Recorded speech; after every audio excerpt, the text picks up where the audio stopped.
Hey to all my men out there. Today we're going to be tackling the subject of why do some men outperform others in the bedroom? And perhaps you think, oh, it's because that guy is just luckier than me, or that guy has some specific skill that I just don't have. But I'm here to tell you, it's neither of those things. In my 20 plus years of treating men in this exact same area, I'm here to tell you it's actually due to the coordination and strength of a hidden group of muscles located deep inside of your pelvis. So in this video, we're going to talk about the specific exercises that you can do to enhance your performance in the bedroom and what can happen in the long-term consequences if you don't. So what are these hidden secret muscles? Well, they're known as your pelvic floor. Now, these muscles are a group of 14 muscles located deep inside of your pelvis that have attachments to your tailbone, to your sit bones, as well as your pubic bone. And these muscles don't work by themselves. You see, your pelvic floor is part of your core, and your core is actually comprised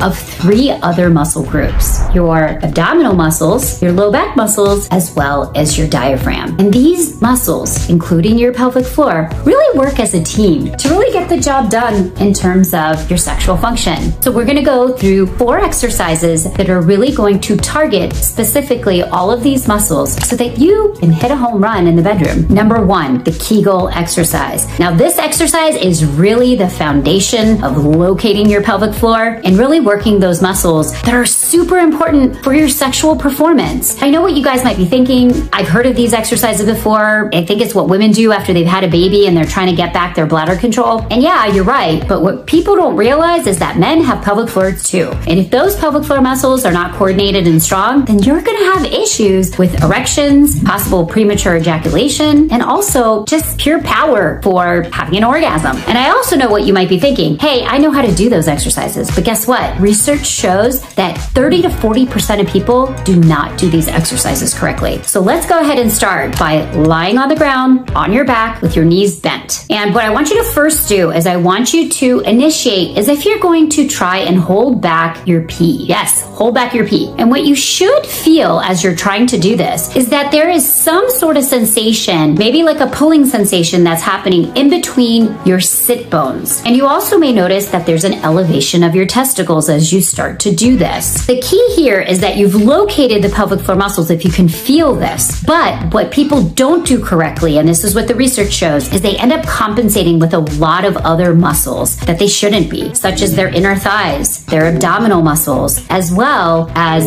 their gluteal muscles. So if you're noticing while you're doing this exercise that you're pulling in and squeezing your inner thighs, or you're really contracting those abdominal muscles or the big glute muscles in the back, then you're probably compensating, and you need to really focus in on just between the sit bones. Now, as you do this exercise, you can hold it a little longer, you can do several repetitions of them, but really the key here is you want to locate them and you want to know that you're isolating these muscles. Now that you've learned how to isolate and really locate the pelvic floor muscles, you can't really coordinate them well without its partner in crime, which is the diaphragm. So exercise number 2 is diaphragmatic breathing. And what we're going to see here is that diaphragm is an umbrella type muscle that sits at the bottom of the rib cage, and it kind of is a circular umbrella that attaches to the spine and to the sternum in the front. Now, the reason why the diaphragm is really, really important is because the diaphragm and the pelvic floor muscles are kind of like synchronistic with each other. And so every single time you breathe in and out, the pelvic floor muscles actually respond to you breathing in and out. So if we look at this diagram, and this is the diaphragm, this is the pelvic floor muscles, every single time that you breathe in, your pelvic floor muscles have to expand. And every single time you breathe out, those pelvic floor muscles contract back to their relative resting states. And the reason why this is really, really important when it comes to sexual dysfunction is that oftentimes this breathing symbiotic relationship is disturbed in people with sexual performance issues. And so as they're breathing in, their pelvic floor isn't relaxing, and as they're breathing out, their pelvic floor isn't contracting correctly. So it's really, really important to get this relationship between breathing and the pelvic floor coordinated again, because this this is what's going to prevent premature ejaculation issues, as well as just preventing any sort of sexual erectile dysfunctions in the bedroom if this is due to any type of muscle imbalance. So, diaphragmatic breathing. So how are we going to accomplish this? I kind of like most people starting on the ground with their knees bent, just like in the previous position. I'd like you to place one hand on your chest, one hand on your belly. And in this exercise, we're simply just going to breathe in, trying to relax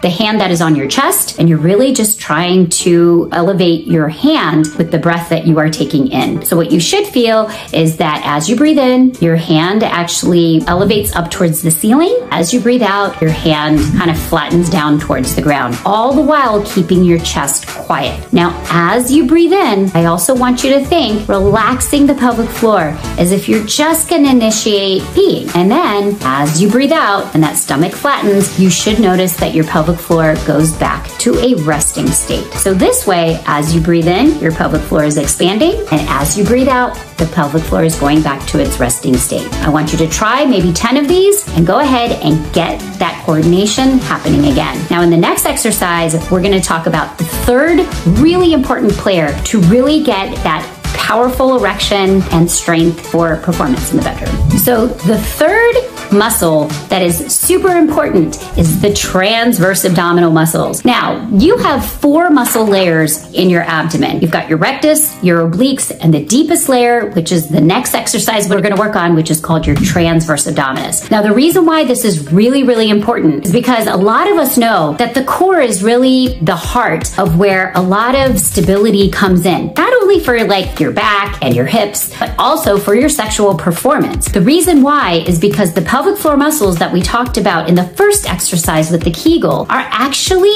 indirectly connected to these transverse abdominal muscles. And as you get that pelvic floor stronger, your transverse abdominal muscles are kind of like the power punch to really improve that overall strength in your core, which is then going to enhance performance in the bedroom. So the next exercise, number 3, is the transverse abdominal muscles. So with this exercise, again, we're going to be back on our backs. We're going to go ahead and bend our knees. And what I want you to do is take a breath in, just like you did in the previous exercise with the diaphragmatic breathing. And as you slowly, and the key here is slowly, breathe out, I want you to make a sound over like 6 to 10 seconds. And as you make that S sound as you're breathing out, I want you to imagine that between your pelvic bones, which are the bones that are located right in the front of your pelvis, that they're slowly kind of coming together towards the midline. If you make that S sound and you do this slowly, you'll notice that there is almost like a flattening effect